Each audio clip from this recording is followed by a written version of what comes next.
अपराध की दुनिया का बादशाह बेरहम ठग, रुमाल से उतार दिया था 931 लोगों को मौत के घाट।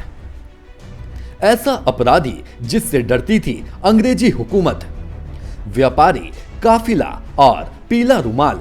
ये कहानी है ऐसे ठग की जिसके किसी रास्ते पर गुजरने मात्र से कोसों दूरों तक इंसान क्या, इंसान की परछाई तक मिलना बंद हो जाती थी। एक ऐसा ठग जिसकी नजर पड़ते ही सौदागरी करने जाते व्यापारी, लखनऊ की रईस खूबसूरत तवाइफें, डोली में बैठकर ससुराल जाती नई नवेली दुल्हनें या फिर इलाहाबाद और बनारस के लिए निकले तीर्थ यात्री, सब के सब बीच रास्ते से ही गायब हो जाते थे। ये कहानी है बेरहम नाम के एक ऐसे ठग की जिसके कुख्यात कारनामे मानवीय इतिहास में उसे सबसे बेरहम ठग ठहराते हैं। इतना बेरहम कि उसने अपनी जिंदगी में महज एक पीले रुमाल से 931 लोगों को मौत के घाट उतार दिया था। कौन था बेरहम ठग? साल 1765 में जन्मा बेरहम ठग ने 1790 में ठगी की दुनिया में कदम रखा था। शुरुआती 10 साल में ही उसने इतनी हत्याओं को अंजाम दे दिया था कि उसका नाम खौफ का पर्याय बन गया था। वह अपने पास हमेशा पीले रंग का रेशम का एक रुमाल रखा करता था जिसमें एक सिक्का होता था, जिसे गले में फंसाकर वह मुसाफिरों की हत्या करता और उनका सामान लूट लेता। उसने पीले रुमाल के जरिए गला घोंटकर 900 से अधिक लोगों की हत्या की थी।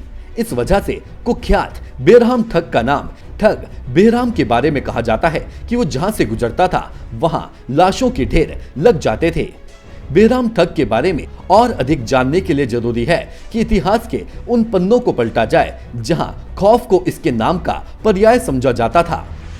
ये कहानी उस युग की है जब मध्यकालीन भारत में मुगल काल का सूरज अस्त हो रहा था और ईस्ट इंडिया कंपनी देश में अपने पांव पसार रही थी। उस वक्त कानून व्यवस्था दुरुस्त करने में जुटी ब्रिटिश पुलिस के लिए बड़ी तादाद में रहस्यमय परिस्थितियों में गायब हो रहे व्यापारी सरदर्दी का सबब बन गए थे। दिल्ली से जबलपुर के रास्ते में पड़ने वाले थानों में कोई ऐसा दिन नहीं गुजरता था जब कराची, लाहौर, मंदसौर, मारवाड़, काठियावाड़ और मुर्शिदाबाद के व्यापारियों के काफिले की गुमशुदगी की रिपोर्ट दर्ज ना हो। पुलिस की फाइलें लगातार गायब हो रहे लोगों की शिकायतों से बढ़ती जा रही थी। लगातार हो रही इन वारदातों से अंग्रेजी अफसरों के हाथ पांव फूल गए थे। खौफ का आलम यह था कि छुट्टी से घर लौट रहे ईस्ट इंडिया कंपनी के सिपाहियों की टोली भी मंजिल तक नहीं पहुंच पा रही थी।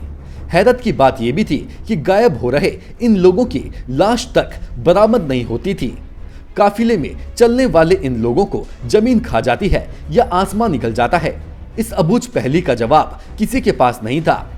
1809 में अंग्रेज सरकार ने गायब होते लोगों की जांच करने के लिए ठगी एंड डकैती विभाग बनाया, जिसकी जिम्मेदारी कैप्टन स्लीमैन को दी गई। कैप्टन स्लीमैन को काफी तफ्तीश और मेहनत के बाद ये पता चला कि लोगों के गायब होने के पीछे बहुत ही क्रूर, बेरहम, शातिर और बहरूपिया बेरहम ठग का हाथ है। बेरहम ठग के इस गिरोह में करीब 200 सदस्य थे। ठगों का ये काफिला घोड़ों पर सवार होकर हर उस शख्स को अपना शिकार बनाता था जिसके पास धन दौलत होती थी। बेरहम ठग ने गिरफ्तार होने के बाद खुलासा किया कि उसके गिरोह ने पीले रुमाल से पूरे 931 लोगों को मौत के घाट उतारा है। उसने ये भी खुलासा किया कि अकेले उसने ही 150 लोगों के गले में रुमाल डालकर हत्या की है। गिरफ्तार होने के बाद उसने बताया कि काफिले के लोग जब सो जाते थे तब ठग गीदड़ के रोने की आवाज में हमले का संकेत देता था। इसके बाद गिरोह के साथ बेरहम ठग वहां पहुंच जाता था। अपने पीले रुमाल में सिक्का बांधकर काफिले के लोगों का गला घोंटता जाता था। लोगों की लाश को कुएं आदि में दफन कर दिया जाता था। कहा जाता है कि बेरहम ठग की गिरफ्तारी के बाद उसके गिरोह के बाकी सदस्य भी पुलिस के हत्थे चढ़ गए। बेरहम सहित जितने भी इस गिरोह के कुख्यात सदस्य थे उन्हें जबलपुर के पेड़ों पर फांसी दे दी गई। Bureau report, nation one.